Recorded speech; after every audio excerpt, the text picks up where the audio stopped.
Do you ever feel like there are never enough hours in the day? Do you feel like you're not progressing in your projects as quickly as you should be? Are you stressed out at the end of the day because you didn't accomplish everything on your list for that day? I remember a time when I felt like I was spinning my wheels, working 10-hour days, barely seeing my family, and still feeling like I wasn't making progress. It wasn't sustainable, but then I found a system that changed everything.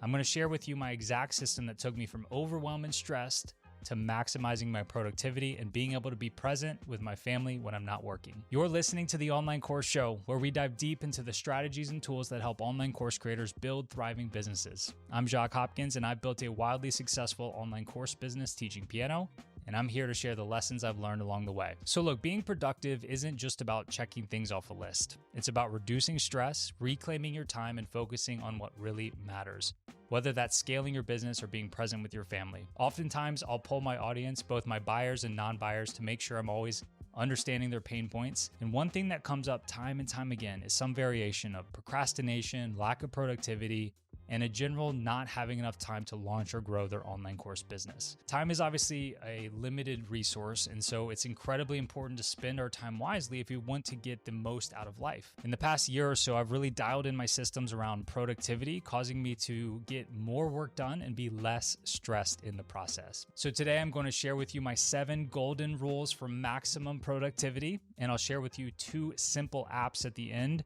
that can take this whole thing to the next level. Most of these are not concepts that I personally invented. A lot of it I learned from David Allen's amazing book, Getting Things Done. And then other things I've learned from Alexis Hasselberger, who is a course creator in the time management space. She has sold hundreds of thousands of copies of her courses, and you'll be hearing from her actually in a few episodes on episode 254 of this podcast. So stay tuned for that. And then some of the concepts are just trial and error on my part, but I want to give credit where credit is due. Okay, so the 7 rules that transformed my productivity. The first rule is you need to keep one trusted system to keep everything. Your brain is awesome with coming up with ideas, but it's absolutely terrible for remembering them. Anything you want to remember should be in one trusted system. Personally, for this, I use Notion, but there are thousands out there. There's Evernote, TickTick, Motion with an M, physical notebooks, just to name a few.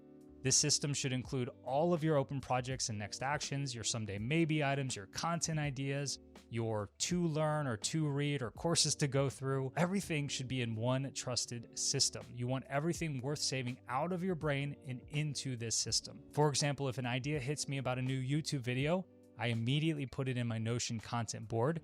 That way it doesn't float around in my head and get lost. Number 2 is don't have a to-do list. You want to have a next actions list. Think of everything you need to do in terms of what is the very next action that needs to be done for this. When we don't boil things down to a next action, it's hard to get started doing the thing when that time comes. So for example, if we just put webinar on our to-do list and we block out time for webinar and we go to work on webinar, what exactly are we doing? It's intimidating, and you might not move forward. If instead you wrote down, develop and write down my 3 secrets for my webinar on your next action list, it's so much easier to move forward with that task. Okay, number 3, I actually learned first from Stephen Covey's 7 Habits of Highly Effective People, as this is one of those 7 habits he talks about in that book.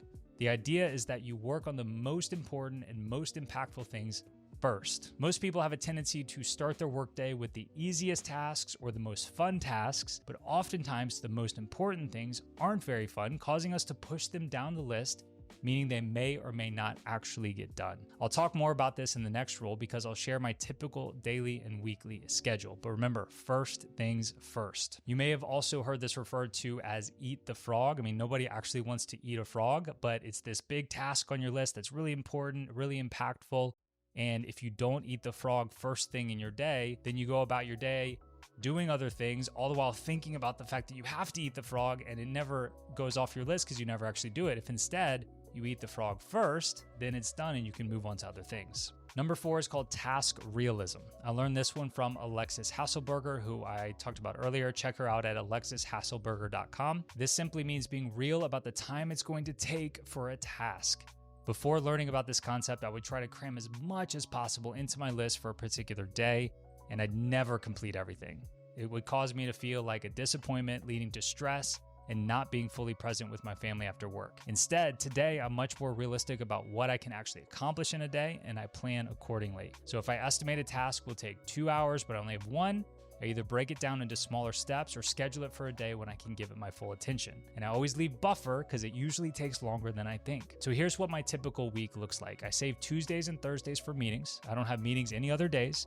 So things like podcast interviews, group coaching calls with my clients, team meetings, and so on, those happen on Tuesdays and Thursdays, and I'm very strict about that. But what I used to do was to try to fit a lot of other tasks on my Tuesdays and Thursdays as well, but never getting it all done. Instead, now the only thing I put on my list for those days is clearing out my inbox in addition to those meetings. So on Tuesdays and Thursdays, if I've done my meetings and cleared my inboxes, it's been a great day. Then on Mondays and Wednesdays are more of my deep work days. That's when I do a lot of my content creation, and I always plan for the most important things first. So if my day at some point goes off the rails, hopefully I've at least gotten the most important things done first. And Fridays I leave for high-level planning. This is when I do my weekly review, which I'll talk about in number 7. I also review my financials in my businesses, and I complete any lingering smaller tasks from the week. If I finish all this early, great. My weekend starts early, which usually happens now.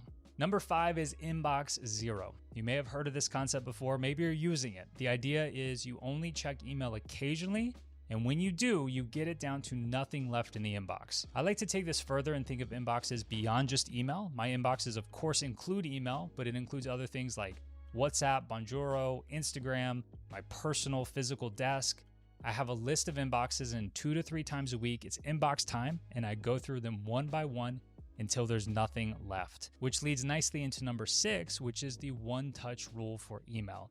This is something I struggled with for a long time. I've been a believer in inbox zero for quite a while, but sometimes I'd come across an email or an item that wasn't easy to deal with, so I would leave it or I would snooze it. But instead, the one-touch rule means you can only touch an email once, so you don't keep coming back to it and procrastinating like I used to do. When we get an email, there's only 3 choices you should be making about what to do with it. The first thing is it's just an FYI, and you can archive it away. The second thing you can do is you can respond in full. You fully and completely respond to this email and then get rid of it. And the third thing you can do, because we don't always have the time to give an email the attention and time that it needs, that third thing is you can acknowledge it and put it into that single trusted system that we talked about earlier. What I mean is, let's say you don't have time to respond in full to an email. You respond to them acknowledging you got that email so they don't keep following up with you. And then you add it to your next action list in your system for when you can actually get to it and give it the time that it needs. And finally, number 7 is the weekly review. This is where I review all my lists in my system and plan my next week.